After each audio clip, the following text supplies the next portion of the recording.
సుమన్ టీవీలో మీ business promotions కోసం ఈ కింది నెంబర్ను సంప్రదించగలరు.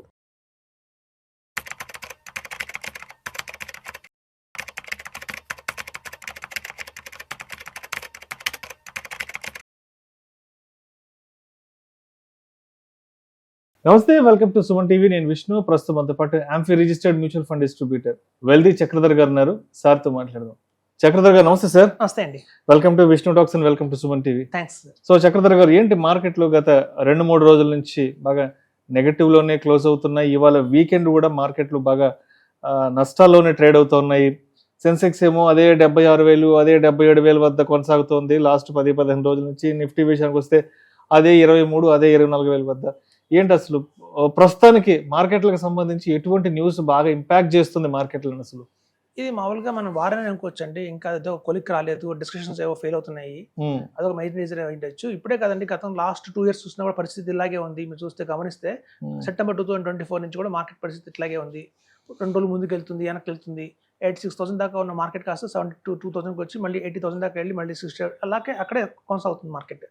అయితే ఇది యాక్చువల్గా రీసెంట్గా ఏంటంటే మన హైదరాబాద్కి Frankl Templeton national sales head వచ్చాడు. ఆయన మోహిత్ శర్మ గారు అని ఆయన ఉన్నాడు.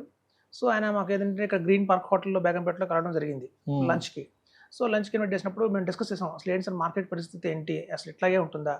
మేమేమో గతంలో రిటర్న్స్ చూపించి ఇన్వెస్టర్స్ అందరికీ చూడండి 21% CAGR వచ్చింది ఒక టైంలో 18% CAGR వచ్చింది, మీకు అట్లాగే వస్తుంది అంటే ఇన్ జనరల్గా కూడా ప్రతి ఒక్కళ్ళు కూడా ఏంటంటే పాస్ట్ పర్ఫార్మెన్స్ చూసుకుంటారు. ఓకే, మ్యూచువల్ ఫండ్స్లో అన్ని కూడా మంచి భారీ రైతున్న రిటర్న్స్ చూసాం అంత ముందు. అండ్ కొత్తగా కూడా ఇన్వెస్టర్స్ మనకి రావడం జరిగింది మార్కెట్లోకి. అసలు ఎందుకు ఇలా జరుగుతుంది అని మనం డిస్కషన్స్లో మామూలుగా జరిగాం. ఓకే, రెస్పెక్ట్ ఆఫ్ ద ఈ మార్కెట్ ఈ వార్ కాకుండా ఇన్ జనరల్గా ఏంటి అని చెప్పి. సో ఆయన ఒక మంచి ఎగ్జాంపుల్ ఇచ్చారండి. మాకు ఎలాగో భోజనాల గురించి డిస్కస్ చేస్తున్నాం కాబట్టి ఆయన కొన్ని ఇన్పుట్స్ ఇచ్చారు. అది చెప్తా ఇప్పుడు నేను. ఇది ఒక ఎగ్జాంపుల్గా చెప్పాలంటే, మా చిన్నతనంలో నేను ఒక మ్యారేజ్కి వెళ్ళా. సో మ్యారేజ్కి వెళ్తే జనరల్గా అప్పుడు నా వయసు 5-8 years ఏమో ఉంటాయి. గుంటూరులో మ్యారేజ్ అది. సో బాగా ఘనంగా చేశారు మ్యారేజ్. యాజ్ ఈవినింగ్ మా రిసెప్షన్ పెట్టి భోజనాలు పెట్టారు. అయితే మీకు చూడండి, ఇప్పుడంటే బఫెట్ సిస్టమ్, బఫెట్ అంటే మనకి ప్లేట్ తీసుకొని మనకి కావాల్సిన పెట్టుకుంటాం. కానీ ఆ రోజులో అలా లేదు. 30 years బ్యాక్ మనకి బంతి భోజనాలు అనేవాళ్ళు. అంటే ఒక రో వేసుకుంటూ పోయేవాళ్ళు, ఇస్త్రాకులేసి భోజనాలు చేయాలి. సో ఫస్ట్ బంతిలో మేము వెళ్ళామండి. బాగా పెట్టారు భోజనాలు. దగ్గర 32 వెరైటీస్ పెట్టారు. ఆ రోజుల్లో 32 వెరైటీస్ అంటే గొప్ప, గ్రేట్ మ్యారేజ్ అది. అయితే మా నాన్నగారు ఏం చెప్పారంటే, మా డ్రైవర్కి ఇక్కడ చాలా భోజనం బాగా పెట్టారు వీళ్ళు, నువ్వు కూడా భోజనం చెయ్యి, నువ్వు చేశాకే వెళ్దాం, మేము కళ్యాణ మండపంలో వెయిట్ చేస్తూ ఉంటాం నీకోసం అని చెప్పాం. సరే, మేము ఫస్ట్ బంతిలో భోజనం చేసి మేము కిందకి వెళ్ళి మండపంలో కూర్చున్నాం. సో మా డ్రైవర్ ఏంటంటే ఒక 4-5 బ్యాచ్లు అయిన తర్వాత 6వ బ్యాచ్లో కూర్చున్నాడు. సో 6వ బంతిలో కూర్చొని అతను బాగానే భోజనం చేశాడు. ఇంకా మేము రిటర్న్ బయలుదేరుతున్నాం కార్లో ఇంటికి. బయలుదేరుతున్నప్పుడు అడిగారు, బాగుందా భోజనం అంటే, చాలా బాగుంది అండి, కానీ మీరు చెప్పారు 32 రకాలు పెట్టారని చెప్పి నేను 1 పైసలు లెక్క పెట్టుకున్నాను, అంత లేవండి 22 రకాలే ఉన్నాయి అన్నాడు. అప్పుడు నాకు అర్థమైంది, ఓహో అక్కడ ఐటమ్స్ తగ్గిపోయి ఉంటాయి, ఎందుకంటే ఎక్స్పెక్టేషన్స్ మించి వస్తుంటారు ఒక్కొక్కసారి మ్యారేజ్కి. ఫస్ట్ బంతిలో వచ్చిన భోజనం, ఫస్ట్ బంతిలో వచ్చిన వాళ్ళని వెరైటీస్ ఈ రాను బంతులు మారుతున్న కొద్దీ అంత రావు. 1-2 గంటల తర్వాత ఐటమ్స్ తగ్గిపోతుంటాయి, అడ్జస్ట్ చేస్తుంటారు, మనుషులు పెట్టుకుని వాళ్ళు అడ్జస్ట్ చేస్తుంటారు. కాబట్టి అతనికి 22 వచ్చాయి. ఏవి మనం అప్పడం ఉడియం కలుపుకున్నా కూడా 22 వచ్చాయి. సో అప్పుడు అర్థమైంది ఏంటంటే మార్కెట్ కూడా ఇలాగే ఉంటుందండి సేమ్. చూడండి, 1995-2005 అది ఒక బంతి భోజనం లాగా అనుకుంటే, ఆ 10 years 1995 నుంచి 2005 దాకా 10 సంవత్సరాల్లో అప్పట్లో స్టాక్ మార్కెట్ చూస్తే మీకు కేవలం 4,000-6,000 ఉండేది. బాంబే స్టాక్ ఎక్స్చేంజ్ 4,000-6,000 ఉండేది. అది అమాంతం 80,000 అయ్యేసరికి వాళ్ళకి హ్యూజ్ రిటర్న్స్ వచ్చాయి.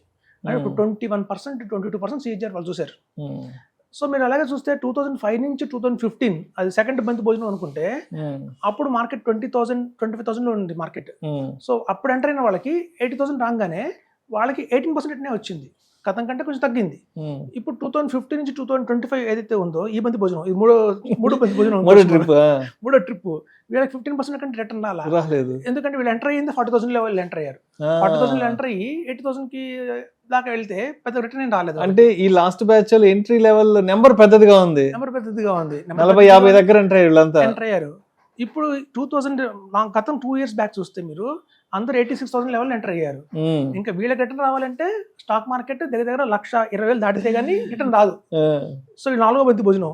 సో ఆయన చెప్పింది ఏంటంటే, మన మోహిత్ శర్మ గారు చెప్పింది ఏంటంటే, రాబోయే రోజుల్లో బై 2040 తర్వాత కూడా అసలు ఒకవేళ ఇట్లాంటి వార్స్ ఏమి లేవు అనుకున్నా కూడా market return year on year ప్రతి 10 years కి పడిపోతూ వస్తుంది. అప్పుడు 9% కంటే రిటర్న్ రాదు. మనం ఎందుకు చెప్తున్నామంటే క్లయింట్స్ అందరికీ కూడా చూడండి, స్టాక్ మార్కెట్లో ఉన్న బ్యాంక్ రేట్ ఆఫ్ ఇంట్రెస్ట్ తీసుకుంటే suppose bank rate of interest ఒకప్పుడు 12% ఉండేది, 15% ఉండేది. అది గ్రాడ్యువల్గా పడుతూ ఇప్పుడు 6.75 వచ్చింది. రాబోయే రోజుల్లో 2040 కావచ్చు కేవలం 3% కంటే ఎఫ్డి రిటర్న్ రాదని చెప్తున్నాం. ఎందుకంటే ఇన్ఫ్లేషన్ పడిపోతుంది కాబట్టి, ఇండియాలో ఇన్ఫ్లేషన్ అనేది పడిపోతూ వస్తుంది. ఎప్పుడైనా బ్యాంక్ రేట్ ఆఫ్ ఇంట్రెస్ట్ ఎలా ఉంటుందంటే సార్, ఎఫ్డి రేట్కి ఏదైతే ఉందో, అంటే మనం ఎఫ్డి రేట్ ఎలా ఫిక్స్ చేస్తారంటే బయట మార్కెట్లో ఇన్ఫ్లేషన్ ఎంత ఉందో ఆ ఇన్ఫ్లేషన్కి ₹1 యాడ్ చేస్తారన్నమాట, అంతే. సో మనం ఏం చెప్తున్నాం జనాలందరికీ కూడా, మీరు బ్యాలెన్స్ అడ్వాంటేజ్ ఫండ్స్కి మారండి, మ్యూచువల్ ఫండ్స్కి మారండి, ఎందుకంటే బ్యాంకులో రేట్ ఆఫ్ ఇంట్రెస్ట్లు పడిపోతుందని చెప్తున్నాం ఒక పక్క. సో అక్కడ మీరు చూస్తే ఇన్ఫ్లేషన్, ఒక జీడిపి అనేది ఎలా ఉంటుందంటే, ఒక కంట్రీకి ఒక ఈక్విటీ మార్కెట్ ఎంత రిటర్న్ ఇస్తుంది అంటే జీడిపికి ప్లస్ ఇన్ఫ్లేషన్ రెండింటిని యాడ్ చేస్తే వచ్చే రిటర్నే మన మార్కెట్ రిటర్న్ అనమాట. మనకి చూడండి 2040 తర్వాత జీడిపి చూస్తే ఒక 6-8% ఉండొచ్చు, ప్లస్ మనకి ఏంటంటే ఇన్ఫ్లేషన్ పడిపోతుంది కాబట్టి 3% ఉంటుంది కాబట్టి అది యాడ్ చేసినా కూడా 9% కంటే రిటర్న్ రాదని చెప్తున్నారు ఆయన. సో ఆయన ఫ్రాంక్లిన్ టెంపుల్టన్ సేల్స్ సెట్ చెప్పాడంటే మనకు కొంచెం నమ్మాలి, ఎందుకంటే వాళ్ళకి ఫ్రాంక్లిన్ టెంపుల్టన్ అనేది ఒక పెద్ద కార్పొరేట్ కంపెనీ, మనకి యూఎస్ నుంచిలో వాళ్ళకి నెంబర్ 1 ఉన్నారు. యాక్చువల్గా చాలా మంది తెలియని విషయాలు ఏంటంటే ఫ్రాంక్లిన్ టెంపుల్టన్ గురించి, ఇండియాలో ఫస్ట్ మిడ్ క్యాప్ని స్టార్ట్ చేసిందే వాళ్ళు. 1993లో ఫస్ట్ వాళ్ళు ఇండియాకి వచ్చినప్పుడు ఫస్ట్ ఇండియా మొత్తంలో కూడా మిడ్ క్యాప్ అనే ఫండ్ ఒక పట్టుకొచ్చింది ఫ్రాంక్లిన్ టెంపుల్టన్. అందరూ ఎస్ఐపి అంటారు, కానీ ఇవాళ ఇండియాలో ఫస్ట్ ఎస్ఐపి తీసుకొచ్చింది Franklin Templeton. So Franklin Templeton అంత చరిత్ర ఉంది. ఫస్ట్ మిడ్ క్యాప్ వాళ్ళే లాంచ్ చేశారు. 1993లో వాళ్ళు లాంచ్ చేసిన తర్వాత డిసెంబర్లో, అప్పుడు రిలయన్స్ వాళ్ళు 1995లో వచ్చారన్నమాట. సో కాబట్టి వాళ్ళంత సుదీర్ఘ కాలంగా ఇండియా మీద ఫోకస్ చేసి, ఇండియాలో పల్స్ ఎలా ఉన్నాయి, రిటర్న్స్ ఎలా వస్తున్నాయి, జనాల మనోభావాలు ఎలా ఉన్నాయి అని వాళ్ళు తెలుసుకుంటున్నారు బాగానే. సో అట్లా ఈ రీసెంట్గా కూడా ఫ్రాంక్లిన్ టెంపుల్టన్ వాళ్ళు ఎస్ఐఎఫ్లో కూడా బాగా ఓపెన్ చేశారు.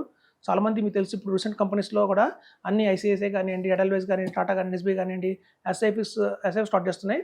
అలాగే ఫ్రాంక్లిన్ టెంపుల్టన్ వాళ్ళు కూడా సఫైర్ అనే ఎస్ఐఎఫ్తో స్టార్ట్ చేశారు. ఎన్ఎఫ్ఓ క్లోజ్ అయిపోయిందండి, ఇప్పుడు సెకండ్ రీఇన్వెస్ట్మెంట్కి వస్తుంది, రీలాంచ్ వస్తుంది అది. సో వాళ్ళు చెప్పేది ఏంటంటే, వాళ్ళ మోడల్ సఫైర్ అనే మోడల్ ఎలా ఉందంటే ఫ్లెక్సీ క్యాప్కి ప్లస్ అంటున్నారు. అంటే ఇన్ జనరల్గా మ్యూచువల్ ఫండ్స్లో మనకు ఉండే ఫ్లెక్సీ క్యాప్ రిటర్న్ కంటే కూడా వాళ్ళు ప్లస్ రిటర్న్ వస్తుంది అని చెప్తున్నారు అనమాట. సో కాబట్టి ఏంటంటే అదండి ఆయన చెప్పింది ఏంటంటే, ప్రతి 10 yearsకి మీరు ఒక బంతి భోజనం కింద చూసుకోండి, మీరు ఎంత లేట్గా వస్తున్నారు అంటే మీ రిటర్న్ తగ్గిపోతున్నట్టే. మనం అంత ముందు వాళ్ళకి వచ్చినట్టు రిటర్న్స్ మనకి రావు, ఎందుకంటే వాళ్ళు 4,000, 6,000 లెవెల్స్ లో వాళ్ళు ఎంటర్ అయ్యారు. మార్కెట్ చాలా చిన్న, అసలు తక్కువలో ఎంటర్ అయ్యి ఎక్కువ దగ్గర హోల్డ్ అయ్యారు. 80,000 అంటే 10 times పెరిగింది మార్కెట్. మనకి అలాంటి రిటర్న్ రావాలి అంటే ఇవాళ ఉన్న 80,000 8 lakhs అవ్వాలి. కాబట్టి అది అలాగే ఉంటుందండి. కాబట్టి ఏంటంటే మనం అలా రిటర్న్స్ కంపేర్ చేసుకోకూడదు. ఇప్పుడున్న కరెంట్ మార్కెట్ కండిషన్స్ ప్రకారం కొన్ని ట్రేడ్ వార్ అయితే వచ్చింది, అలాగే ఇప్పుడు అమెరికా ఇరాన్ వార్ జరుగుతుంది, కొన్ని ఇష్యూస్ అయితే ఉన్నాయి మనకి. ఒకవేళ క్రూడ్ ఆయిల్ బాగా పెరిగిపోతుంది, దానివల్ల ట్రాన్స్పోర్టేషన్ పెరుగుతుంది, మ్యానుఫ్యాక్చరింగ్ కాస్ట్ పెరుగుతుంది. సో ఇట్లాంటివన్నీ ఉన్నాయి కాబట్టి ఒక ప్యానిక్ సెంటిమెంట్లోనే జనాలు సెల్ చేస్తున్నారు. ఇది హ్యూజ్ సెల్ చేస్తున్నారు, ప్రాఫిట్ బుక్ చేసుకుంటున్నారు. ఇది తాత్కాలికంగానే ఉంటుందండి, ఒక జూన్ జూలై తర్వాత కూడా మార్చంటున్నారు. సో అదండి ఓవరాల్గా. సో మార్కెట్ అనేది మీరు ఫిక్స్ అయిపోండి, రాబోయే రోజుల్లో 2040, 2045 దాకా కూడా 9%, 8% కూడా మన స్టాక్ మార్కెట్ ఇవ్వదు అంటున్నారు ఎక్స్పర్ట్స్. సో అయితే ఇప్పుడు అంటే ఓవరాల్గా మార్కెట్ల పట్ల భిన్నాభిప్రాయాలు ఉన్న ఇన్వెస్టర్స్కి, ట్రేడర్స్కి మీరేం చెప్తారు? ఇది ఇప్పుడు ఒకప్పుడు ఏంటంటేనండి, బ్లైండ్గా ఇన్వెస్ట్మెంట్ చేసినా కూడా మార్కెట్లో బ్లైండ్గా ఇన్వెస్ట్మెంట్ చేసినా కూడా రిటర్న్స్ వచ్చేవి. ఇప్పుడు అలా కాకుండా ఆచితూచి ఇన్వెస్ట్మెంట్ చేయాలి, లాజికల్గా ఆలోచించాలి, సైంటిఫిక్గా ఆలోచించాలి. ఇది ఎంతవరకు కరెక్ట్, ఎంతవరకు మనకి రిటర్న్స్ ఇవ్వగలుగుతుంది, ఆ క్యాలిబర్ దాంట్లో ఉందా లేదా అని 1-2 సార్లు విశ్లేషించుకున్న తర్వాత మాత్రం ఇన్వెస్ట్మెంట్ చేయాలండి. అంటే ఇప్పుడు మీరు చెప్పినట్టు ఒకప్పుడు కళ్ళు మూసుకొని రాయిసేస్తే ఎక్కడ దగ్గర తగిలేది, ఇప్పుడు అట్లా లేదు. ఇప్పుడు చాలా టెక్నికల్ రీజన్స్ ఉన్నాయి, చాలా అనాలిసిస్ ఉన్నాయి, చాలా స్ట్రాటజీలు ఉన్నాయి. ఏ స్ట్రాటజీ బాగా వర్కౌట్ అవుతుందో, ఇన్వెస్ట్మెంట్ విత్ స్ట్రాటజీ చేస్తేనే కోటీసులు అవుతారని చెప్తున్నాను. Right sir. Thank you so much Chakradhar గారు. ఇప్పుడున్న మార్కెట్ సినారియోని చాలా బెస్ట్ ఎగ్జాంపుల్తో చాలా సరళమైన భాషలో మన ఆడియన్స్కి తెలియజేస్తే thank you so much sir. Thanks అండి.